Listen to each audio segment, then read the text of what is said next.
सूर्यदेव जब वृश्चिक राशि से धनु राशि में प्रवेश करते हैं तो ऐसे समय को मल मास खर मास के नाम से जाना जाता है।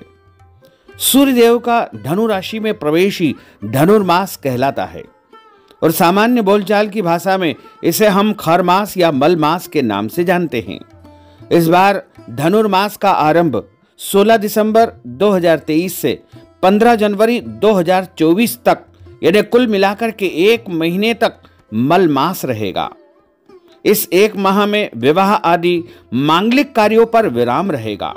इस दौरान विवाह, सगाई, यज्ञ, गृह प्रवेश आदि किसी भी प्रकार के कोई शुभ या मांगलिक कार्यक्रम करना शास्त्रों में वर्जित माना गया है।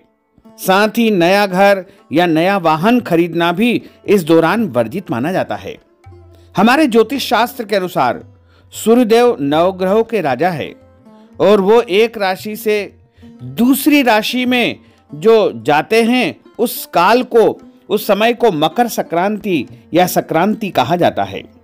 क्योंकि इस बार 16 दिसंबर को सूर्यदेव धनु राशि में प्रवेश करेंगे यानी वृश्चिक राशि से धनु राशि में प्रवेश करेंगे, तो उस समय को धनु संक्रांति के नाम से जाना जाएगा। और जब सूर्य देवता धनु संक्रांति से निकल करके मकर राशि में मकर संक्रांति में प्रवेश करेंगे तो उस समय को मकर संक्रांति कहा जाएगा। दिसंबर में सूर्यदेव धनु राशि में प्रवेश करेंगे, जिस कारण से खर मास आरंभ हो जाएगा।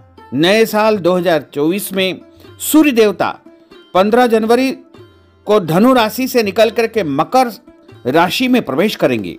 उस समय मकर संक्रांति का महापर्व मनाया जाएगा। ज्योतिष शास्त्र के अनुसार वर्ष में 2 बार खर मास लगता है। जब सूर्य देवता मार्गी होते हुए 12 राशियों में भ्रमण करते हैं तथा एक राशि से दूसरी राशि में भ्रमण करने के दौरान बृहस्पति के आधिपत्य वाली यानी देवगुरु बृहस्पति के स्वामित्व वाली धनु राशि और मीन राशि में जब सूर्य देव का प्रवेश होता है तो खर मास लग जाता है।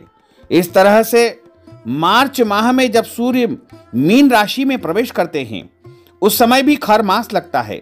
तो वहीं दिसंबर में जब सूर्य देवता धनु राशि में प्रवेश करते हैं तब भी खर मास लगता है।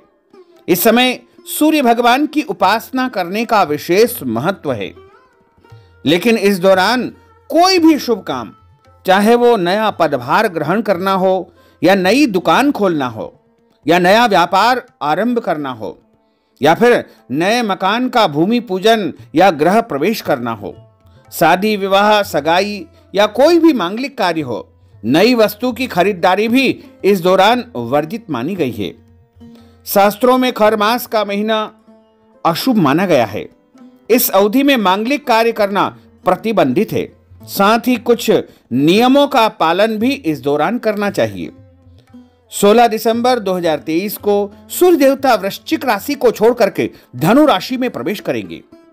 सूर्यदेव जब धनु राशि में प्रवेश करेंगे तो इसे मल मास या खर मास के रूप में माना जाएगा। इसी दिन धनु संक्रांति रहेगी।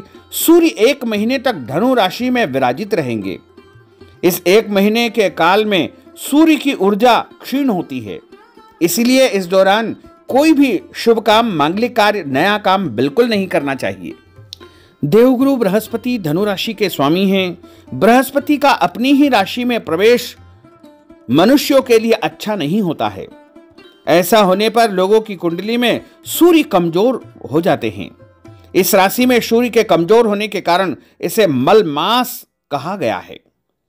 ऐसा ज्योतिष शास्त्र में बताया गया है कि खर मास में सूर्य भगवान का स्वभाव उग्र हो जाता है और उग्र होने के कारण सूर्यदेव कमजोर हो जाते हैं। सूर्यदेव के कमजोर होने की स्थिति में इस महीने कोई भी शुभ काम, मांगलिक कार्य, नया काम बिल्कुल नहीं करना चाहिए। सूर्यदेव जब धनु राशि से निकल करके 15 जनवरी 2024 को मकर राशि में प्रवेश करेंगे तब मकर संक्रांति मनाई जाएगी और उसके बाद ही शुभ कार्य, मांगलिक कार्य आरंभ हो जाएंगे। तो यदि आप नए घर में प्रवेश करना चाह रहे हैं तो आपको 15 जनवरी के बाद ही नए घर में प्रवेश करना चाहिए। यदि आप नया वाहन खरीदना चाह रहे हैं, यानी 4 पहिया वाहन, 2 पहिया वाहन या कोई भी वाहन की खरीदारी करने की यदि आप इच्छा कर रहे हैं, तो आपको 15 जनवरी 2024 के बाद ही खरीदारी करना चाहिए। या फिर आप कोई नया आभूषण या अन्य कोई भी वस्तुएं खरीदना चाह रहे हैं, अपने परिवार में सगाई विवाह का आयोजन करना चाह रहे हैं, या कोई भी मांगलिक कार्य, शुभ कार्य संपन्न करने का विचार कर रहे हैं, तो आपको 15 जनवरी 2024 के बाद ही इन सब कार्यों को संपन्न करना चाहिए। 15 जनवरी को जब सूर्यदेव धनु राशि से निकल करके मकर राशि में प्रवेश करेंगे, तब मकर संक्रांति का महापर्व मनाया जाएगा। इस दिन पवित्र नदियों में स्नान करने से, दान करने से मनुष्य को अनंत गुना, कोटि गुना पुण्य फल की प्राप्ति होगी।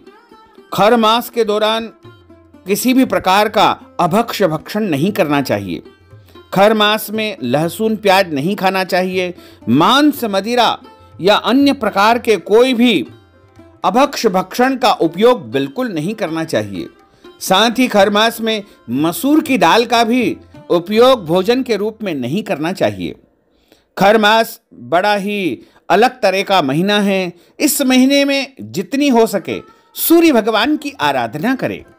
यदि आपका आत्मबल कमजोर है या फिर आपको किसी भी प्रकार का डर लगता है, भय लगता है, मन में संशय रहता है, तो ऐसे में आपको सूर्य भगवान की आराधना, पूजा एवं सूर्य भगवान को अर्घ अवश्य प्रदान करना चाहिए। जैसे आपकी कुंडली में यदि सूर्य देव कमजोर होंगे तो वो प्रबल हो जाएंगे और आपको मान सम्मान, पद प्रतिष्ठा के साथ साथ आत्मबल मिलेगा और आपका जो है आत्मविश्वास बढ़ेगा। तो भक्तजनों, माताओं, बहनों, हमने जो ज्ञानवर्धक जानकारी आपको प्रदान की है, इसको आप अधिक से अधिक लोगों को शेयर करिएगा, लाइक करिएगा, कमेंट करिएगा। और यदि अभी तक आपने सब्सक्राइब नहीं किया है तो अभी और इसी समय सब्सक्राइब कर लीजिए, ताकि इसी प्रकार की ज्ञानवर्धक वीडियो सबसे पहले आपको प्राप्त हो सके। आपको और आपके पूरे परिवार को सादर जय श्री कृष्ण, सादर धन्यवाद।